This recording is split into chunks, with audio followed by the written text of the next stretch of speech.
On va retrouver tout de suite Xavier Fenot, responsable de l'analyse chez Daily Bourse. Bonjour Xavier. Alors, on va parler un petit peu pour commencer des marchés américains hier. Le Dow Jones qui a dépassé les 17 000 points, qui se rapproche donc des niveaux historiques. Comment est-ce que vous analysez cette montée de l'indice américain ? Alors c'est vrai que les indices américains sont toujours dans une tendance de fond haussière, donc notamment sur l'indice Dow Jones. On a vu qu'il a testé donc ces 2 dernières semaines, donc il y a 2 semaines, la zone des 16 000 points. 16 000 points, c'était un seuil clé dans la mesure où il correspondait à la borne basse d'un très long canal ascendant qui a commencé en 2011. Et finalement, le test de ces 16 000 points a été plus que positif. On a quasiment retracé intégralement le mouvement de panique qu'on a vu il y a 3 semaines. Donc là, on est en tendance haussière marquée. Alors, le problème, c'est que ce soir, effectivement, on a le FOMC. Et se placer maintenant sur les indices américains, notamment à l'achat, ça signifierait anticiper un discours ou en tout cas un communiqué encore accommodant donc de la Fed, avec une remise en question de cette hausse des taux d'intérêt ou en tout cas de nouvelles indications accommodantes pour finalement anticiper la rupture, le franchissement de ces plus hauts historiques et pour viser donc les 17 286 points dans un premier temps, puis les 18 000 points. Donc concrètement, se placer long maintenant, ça revient un peu du pari, je dirais. C'est vrai que là, se placer un stop de protection, même si on passe long sur les niveaux actuels, le stop serait relativement large. Et à l'inverse, se placer short maintenant, ça revient également à anticiper que un discours plus accommodant, moins accommodant du FOMC ce soir. Et c'est à contre-tendance, à court terme et même à moyen terme, voire même à très long terme, de cette longue tendance haussière. Donc finalement, là, sur les indices américains, je ne me placerai pas maintenant sur les niveaux actuels. Donc les 17 000 points, c'est un seuil psychologique, mais techniquement, ça ne correspond finalement pas à grand-chose. C'est vrai qu'on pourrait tout à fait, avant le FOMC, voir les opérateurs anticiper, se placer de peur de ne pas être dans le mouvement haussier si hausse il y a ce soir. Parce que si effectivement le discours ce soir est assez accommodant, le compte-rendu est assez accommodant, on risque d'avoir rapidement les plus hauts historiques ralliés. Ouais. Donc là pour vous, Xavier, le rebond qu'on vient de voir depuis justement les plus bas sous les 16 000 points et le retour finalement de cette tendance haussière de moyen long terme. Et pour vous, donc, on est vraiment reparti sur cette tendance à la hausse et on pourrait voir les 18 000 points. Vous en avez parlé des 18 000 points, pardon. Oui, effectivement, j'ai un peu retourné ma veste. C'est vrai que j'étais assez baissier ces 2 dernières semaines depuis qu'on avait cassé ces 16 800 points, puis les 16 350 points. Donc effectivement, on avait des signaux baissiers à court terme, et même en swing trading assez intéressants. Et là, au vu de la réaction des marchés, on est obligé...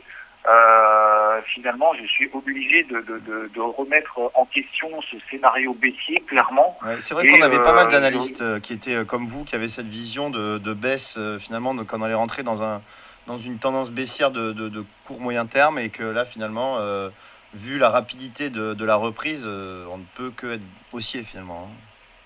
Oui, alors effectivement, on est obligé en fait d'être haussier dans ces moments-là. Après, comme je disais tout à l'heure, payer maintenant au milieu de ce range daily qu'on a entre 16 500 et 17 300, on est un peu entre deux eaux. Voilà, c'est pas le meilleur timing, que ce soit short ou long. On n'est pas dans un bon timing d'intervention. Après, si on repasse sous les 16 500 et de manière un peu plus précise sous les 16 380 points, là effectivement on aurait à nouveau un signal baissier. Mais on voit que depuis finalement un mois, on est dans des marchés très erratiques qui réagissent énormément aux nouvelles, voire même sans nouvelles. C'est-à-dire que ce mouvement de panique, de crash, finalement il est un peu intervenu sans réelle raison, sans raison fondamentale précise.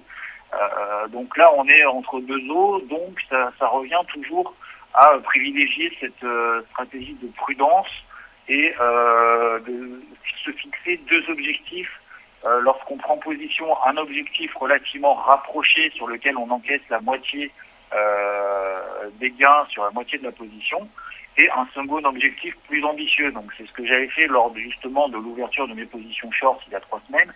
Là maintenant, j'attends qu'on sorte de ce range daily entre 16 500 et 17 300. Et encore une fois, se placer maintenant, aujourd'hui, à quelques heures du FOMC, ça revient à prendre un pari que je ne prendrai pas. Donc du coup, on attend un petit peu de voir la réaction de l'indice suite à la réunion de la Fed ce soir. Et demain, peut-être justement prendre position pour viser les plus hauts alors. Alors effectivement, alors demain, voilà, la situation pourrait tout à fait changer. C'est-à-dire que si on s'approche de la zone des 17 200 points et que le compte rendu n'est finalement pas si accommodant que cela, ça pourrait permettre d'ouvrir une position short offensive sur cette zone-là, juste dans une logique finalement de timing d'intervention assez intéressant. L'indice Dow Jones a pris 1000 points quasiment en ligne droite là en quelques séances. Donc ce serait intéressant de voir le comportement justement de l'indice Dow Jones sur les 16 200, 16 300 points avec un short offensif, un stop de protection serré au-dessus, juste au-dessus des plus hauts historiques. Et encore une fois, l'objectif prioritaire lorsqu'on tente justement ce type de position assez offensive, c'est de réajuster rapidement le stop de protection au cours d'entrée et qu'on a entre 50 et 100 points de plus-value latente, ce qui permet après pourquoi pas de laisser courir la position. Mais prudence effectivement, au moins jusqu'à demain, voire même jusqu'à vendredi. Là, on n'est pas dans une situation d'opportunité finalement sur les marchés. Là, on est dans des suivis de tendance. C'est un peu les shorts, je pense, qui se rachètent au fur et à mesure des heures qui passent.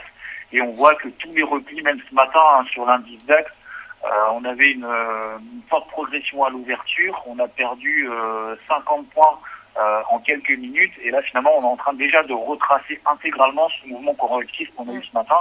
Donc, ça prouve finalement la puissance de ce mouvement haussier qui pourrait encore durer plusieurs jours, voire même plusieurs semaines.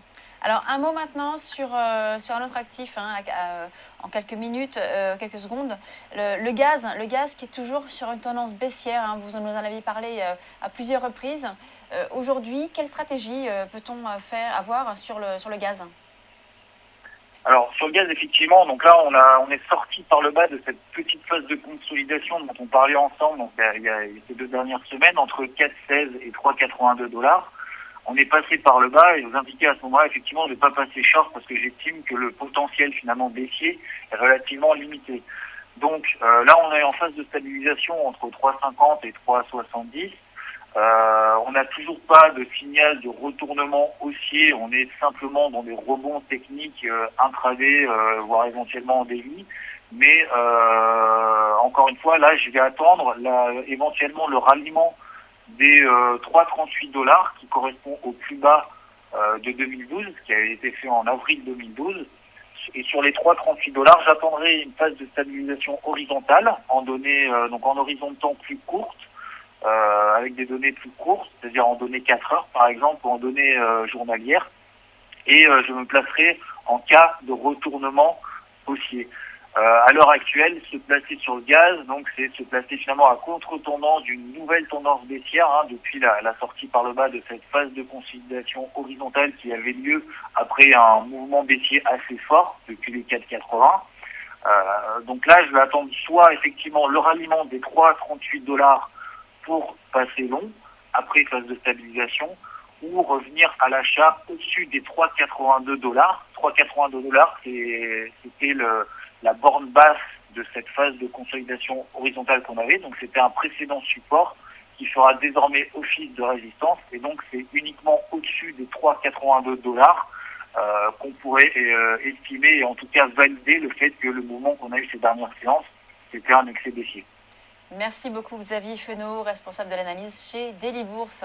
On va marquer une courte pause et on se retrouve dans quelques secondes pour la suite de Direct Investisseur.